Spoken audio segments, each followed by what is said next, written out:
निकाय चुनाव पर थोड़ी देर में सुनवाई शुरू होने वाली है। हाईकोर्ट के लखनऊ बेंच में अहम सुनवाई होगी। निकाय चुनाव में ओबीसी आरक्षण मामले में सुनवाई होनी है। चुनाव की अधिसूचना जारी करने पर फिलहाल रोक लगी हुई है। तो आज तीसरे दिन लगातार हाईकोर्ट में सुनवाई होनी है। थोड़ी देर बाद सुनवाई शुरू हो जाएगी। हाईकोर्ट की लखनऊ बेंच में ये अहम सुनवाई हो रही है, जिस पर हर किसी की नजर बनी हुई है। निकाय चुनाव में ओबीसी आरक्षण के मामले को लेकर हाईकोर्ट में सुनवाई चल रही है। चुनाव की अधिसूचना पर फिलहाल हाईकोर्ट ने रोक लगा रखी है। उम्मीद ये की जा रही है कि आज हाईकोर्ट से निर्णायक फैसला आ जाएगा, जिसके बाद तस्वीर साफ हो जाएगी कि उत्तर प्रदेश में निकाय चुनाव कब होगा।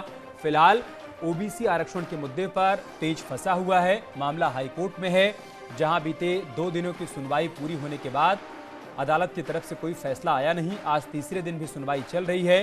दोनों पक्षों की तरफ से अपनी अपनी दलीलें रखी जा रही हैं। याचिकाकर्ता की तरफ से अपनी दलील रखी जा रही है। ओबीसी आरक्षण के पक्ष में कहा जा रहा है कि ट्रिपल टेस्ट का जो फॉर्मूला है, उसी के आधार पर ही ओबीसी आरक्षण की प्रक्रिया के तहत ही निकाय चुनाव करवाए जाने चाहिए। और दूसरी तरफ सरकार का कहना है कि 2017 निकाय चुनाव से पहले जो सर्वे हुआ था, उसी को आधार मानते हुए और एक रैपिड सर्वे को आधार मानते हुए फिलहाल ओबीसी आरक्षण को तय किया गया है, उसका फॉर्मूला तय किया गया है। ऋषभ मणि हमारे साथ लखनऊ से इस वक्त जुड़ चुके हैं। ऋषभ, अभी क्या जानकारी, क्या अपडेट है, कितनी देर में सुनवाई शुरू होने वाली है? देखिए, ऐसा माना जा रहा है कि 3:30 बजे ये सुनवाई शुरू हो जाएगी और याचिगण के जो वकील हैं वो आज भी अपना पक्ष रखेंगे। वो तमाम मुंबई, महाराष्ट्र, पटना के कई ऐसे मामले हैं जिनको वो कोर्ट कर रहे हैं, जहां पर वो ट्रिपल टेस्ट फॉर्मूले को ही ओबीसी आरक्षण तय करने का आधार बता रहे हैं। अब देखना ये होगा कि जब याचिगण अपना पूरा पक्ष रख लेंगे, उसके बाद जो सरकारी पक्ष है वो क्या कहता है, वो किस तरह से काउंटर करता है उन सभी तर्कों का, उसके बाद तमाम चीजें तय होंगी। आज भी फैसला आ सकता है, या आज अगर सुनवाई पूरी नहीं हो सकी तो कल भी ये सुनवाई जारी रह सकती है, क्योंकि कल भी एक कमेटी के गठन की बात की जा रही थी कि एक कमेटी गठित की जाए जो देखे किस तरह से राजनीतिक आरक्षण जो ओबीसी वर्ग को मिलना चाहिए उसकी पूर्ति हो रही है या नहीं। क्योंकि याचिगण का ये कहना था कि जो सरकार रैपिड सर्वे की बात कर रही है वो शैक्षिक आधार पर तो ठीक है, आर्थिक आधार के लिए ठीक है, लेकिन जब राजनीतिक सहभागिता की बात होती है तो वो सरकार के रैपिड सर्वे से पूरा नहीं हो पा रहा है। ओबीसी की राजनीतिक स्थिति के आकलन के बगैर उनको आरक्षण नहीं दिया जा सकता है।